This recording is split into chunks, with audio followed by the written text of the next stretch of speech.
राधे राधे दोस्तों। अधिक मास के पावन अवसर पर प्रतिदिन सुनी जाने वाली यह कल्याणकारी कथा इस प्रकार है। तो प्रेम से बोलिए पुरुषोत्तम भगवान की जय हो। शास्त्रों के अनुसार अधिक मास के पावन दिनों में इस कथा का श्रवण नित्य नियम से करना परम फलदायी माना गया है। यदि आपको अपने इस पवित्र महीने में नियम पूर्वक स्नान, व्रत और पूजन किया है तो पूजन की समाप्ति पर इस कथा को अवश्य सुने। परंतु यदि किसी कारणवश आप अधिक मास का स्नान व्रत नहीं कर पाए हैं तो भी निराश होने की आवश्यकता नहीं है। आप प्रतिदिन भोजन ग्रहण करने से पूर्व सच्चे मन से इस कथा का श्रवण करें और महीने के अंतिम दिन को किसी कांसे की थाली में 33 मालपुए रखकर योग्य ब्राह्मण को दान कर दे। सनातन धर्म में ऐसी मान्यता है कि मात्र इतना सा उपाय कर लेने से ही मनुष्य को पूरे अधिक मास स्नान और व्रत का संपूर्ण पुण्य फल प्राप्त हो जाता है। तो आइए पूरी श्रद्धा और भक्ति के साथ पुरुषोत्तम भगवान का ध्यान करते हुए इस परम पवित्र और दुखों का निवारण करने वाली कथा का श्रवण करते हैं। प्रेम से बोलिए पुरुषोत्तम भगवान की जय हो। प्राचीन काल की बात है। एक समृद्ध राज्य में एक प्रतापी राजा राज्य करता था। राजा की 2 रानियां थी। बड़ी रानी को राजा बहुत चाहता था, इसीलिए वह सुहागन कहलाती थी और राजमहल के सबसे वैभवशाली कक्षों में रहती थी। इसके विपरीत राजा अपनी छोटी रानी से न तो प्रेम करता था और ना ही कभी उससे बात करता था, इसीलिए उसे दुहागन कहा जाता था। बेचारी छोटी रानी महल के सबसे निचले हिस्से में बने एक साधारण और अंधेरे कमरे में अपना जीवन व्यतीत करती थी। बड़ी रानी स्वभाव की अत्यंत ईर्ष्यालु और कुटिल थी। उसके मन में सदैव यह भय बना रहता था कि राजा ने दूसरी शादी तो कर ली है, यदि कभी उनका प्रेम छोटी रानी के प्रति जाग गया तो राजमहल में उसका मान सम्मान और अधिकार कम हो जाएगा। इसी द्वेष भावना के कारण वह दिन रात छोटी रानी के विरुद्ध राजा के कान भरती रहती थी और उसके खिलाफ झूठी सच्ची बातें गढ़कर राजा को भड़काती रहती थी। अंततः बड़ी रानी के बहकावे में आकर राजा ने एक दिन बिना सोचे समझे निर्दोष छोटी रानी को राजमहल से निष्कासित कर दिया। अब बड़ी रानी पूरे महल पर अकेले राज करने लगी और बहुत प्रसन्न रहने लगी। उधर महल से निकाली गई छोटी रानी ने तनिक भी शोक नहीं किया। वह परम संतोषी और ईश्वर भक्त थी। वह अपना सारा समय प्रभु भक्ति, सत्संग, कीर्तन, हवन, कठिन व्रत, उपवास और श्री भगवत कथा जैसे धार्मिक कार्यों में लगाने लगी। जब भी बड़ी रानी को इस बात का पता चलता तो वह मन ही मन और अधिक चिढ़ जाती। वह सोचती कि छोटी रानी यह सारा ढोंग और पूजा पाठ केवल राजा को दोबारा अपने वश में करने के लिए कर रही है। वह राजा के सामने छोटी रानी की धर्मनिष्ठा का भी मजाक उड़ाया करती थी, परंतु राजा को इस बात की गहराई का अंदाजा नहीं था। एक बार जब पवित्र अधिक मास का प्रारंभ हुआ तो छोटी रानी ने हमेशा की तरह कड़े नियमों के साथ अधिक मास स्नान का व्रत प्रारंभ किया। वह प्रतिदिन ब्रह्म मुहूर्त में उठकर पवित्र जल से स्नान करती, भगवान विष्णु की विधि विधान से पूजा करती और फिर गांव की सीमा के बाहर जाकर वहां लगे सभी पूजनीय वृक्ष और वनस्पतियों की परिक्रमा व अर्चना करती थी। वह भक्ति भाव से केला, आकड़ा, कदम, आंवला, बरगद, पीपल, कल्प वृक्ष और माता तुलसी के पौधे को जल अर्पित करती थी। उनके समक्ष शुद्ध घी का दीपक जलाती और प्रार्थना करती थी। एक दिन जब वह दुष्ट रानी को पता चला कि छोटी रानी गांव के बाहर के उन वृक्षों की पूजा करती है तो उसने कुटिलतापूर्वक राजा से कहा, महाराज, वन के वे सारे पेड़ पौधे हमारे राज्य की सुंदरता बिगाड़ रहे हैं। आप उन सभी को तुरंत कटवा दीजिए। उस समय अधिक मास महीना चल रहा था और जेठ आषाढ़ जैसी भीषण गर्मी पड़ रही थी। सूर्य देवता आग उगल रहे थे। राजा ने रानी को समझाने का प्रयास किया, प्रिय, इस भयंकर तपती हुई गर्मी में इन हरे भरे वृक्षों को काटना उचित नहीं है। इन पर रहने वाले पशु पक्षी और जीव जंतु कहाँ जाएंगे? रास्ते से गुजरने वाले थके हारे राहगीर कहाँ रुककर विश्राम करेंगे? परंतु बड़ी रानी अपनी जिद पर अड़ गई। रानी के हट आगे घुटने टेक कर राजा ने बिना परिणाम सोचे वन के सारे पेड़ पौधे समूल कटवा दिए। वृक्षों के कटते ही वहां हाहाकार मच गया। बेजुबान पशु पक्षी और जीव जंतु आश्रय विहीन होकर व्याकुल होने लगे। अपनी साधना स्थली को उजड़ा देख छोटी रानी का हृदय भी अत्यंत द्रवित हो उठा। वह बहुत दुखी हुई, परंतु उसने हिम्मत नहीं हारी। वह भगवान का नाम लेकर घने जंगल की ओर चल पड़ी ताकि पूजा के लिए कोई पवित्र वृक्ष खोज सके। वह मन में सोच रही थी कि यदि कहीं दूर जंगल में एक आखड़े का पेड़ भी मिल जाए तो वह उसे ही सींचकर उसकी पूजा कर अपना व्रत पूर्ण कर लेगी। भगवान विष्णु का स्मरण करते करते वह अपने घर और गांव से कोसों दूर एक निर्जन और भयानक वन में प्रवेश कर गई। अपने भक्त की ऐसी अडिग श्रद्धा देखकर पुरुषोत्तम भगवान का सिंहासन डोल उठा। उन्होंने तुरंत अपनी माया रची। उस निर्जन वन के बीचों बीच छोटी रानी को एक सुंदर स्वच्छ झोपड़ी दिखाई दी। उस झोपड़ी के ठीक बाहर एक विशाल हरा भरा पीपल और मदार आकड़े का वृक्ष लहरा रहा था और पास ही से पवित्र गंगा जी की एक शीतल धारा बह रही थी।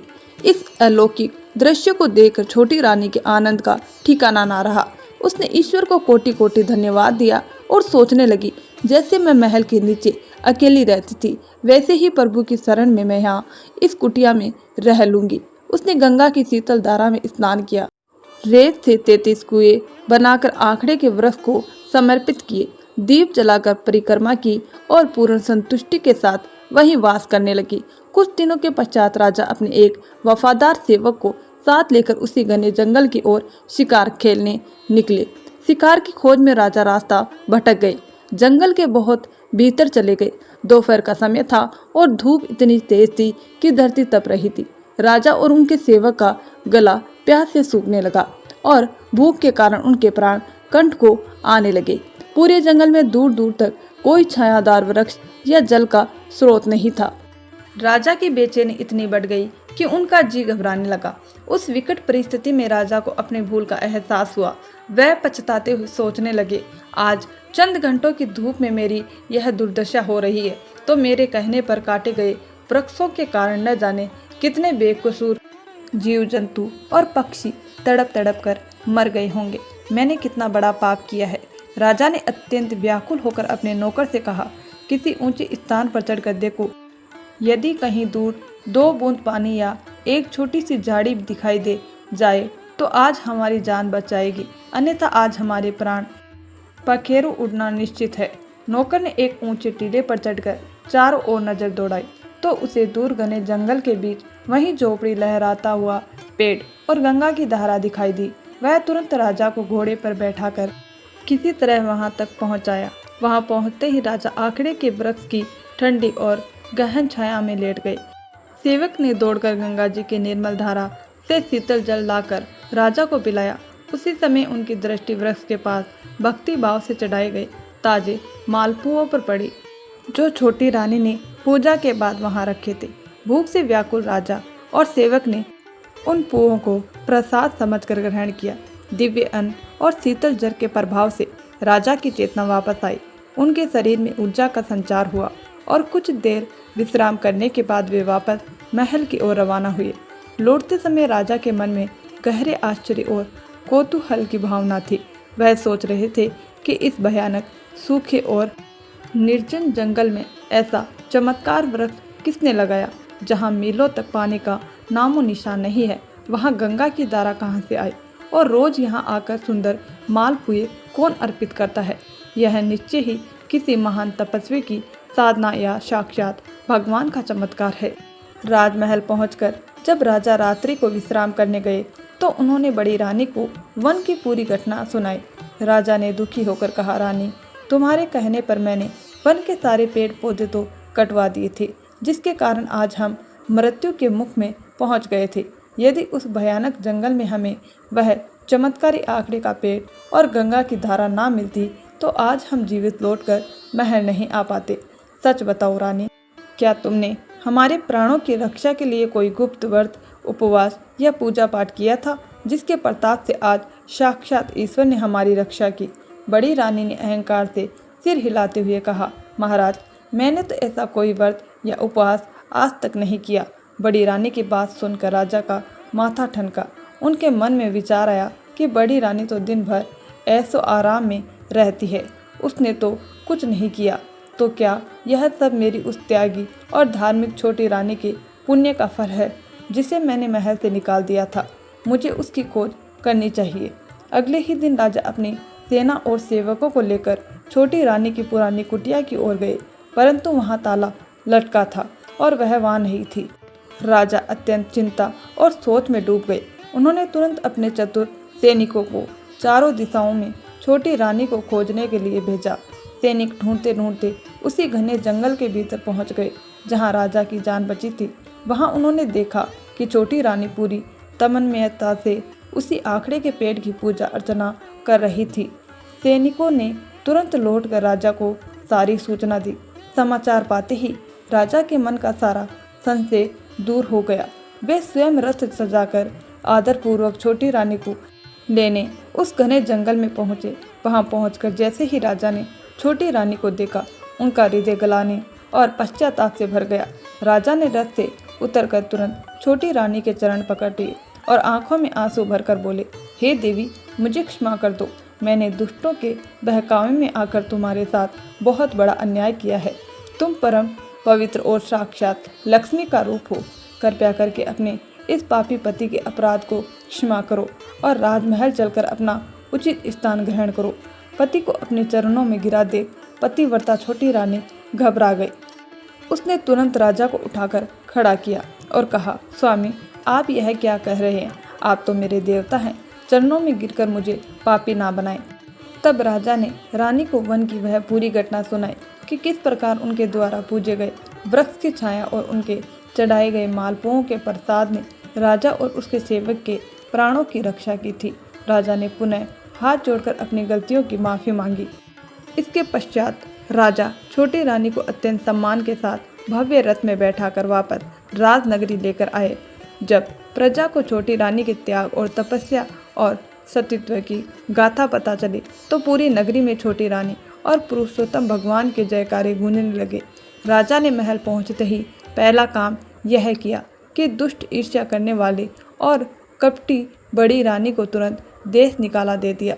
राजा ने उससे कहा, तुम स्वयं तो पाप की मूर्त थी ही, अपनी कुटिल बुद्धि से मुझे भी पापी और क्रूर बना रही थी। आज तक मैं तुम्हारे झूठ पर विश्वास करता रहा, जिसके कारण मैंने अपनी सती रानी को दुख दिए। अब तुम्हारे जैसे पापी के लिए इस राज्य में कोई स्थान नहीं है। बड़ी रानी के जाने के बाद राजमहल का वातावरण शुद्ध और शांत हो गया। छोटी रानी को मुख्य पटरानी का दर्जा मिला। पुरुषोत्तम भगवान की असीम कृपा से ठीक 9वें महीने रानी की कोख से एक अत्यंत सुंदर, तपस्वी और दिव्य लक्षणों वाले राजकुमार का जन्म हुआ। इस शुभ समाचार से पूरे राज्य में दीपों उत्सव मनाया गया। राजा रानी, राज परिवार और समस्त देशवासी सुख शांति और आनंद से जीवन व्यतीत करने लगे।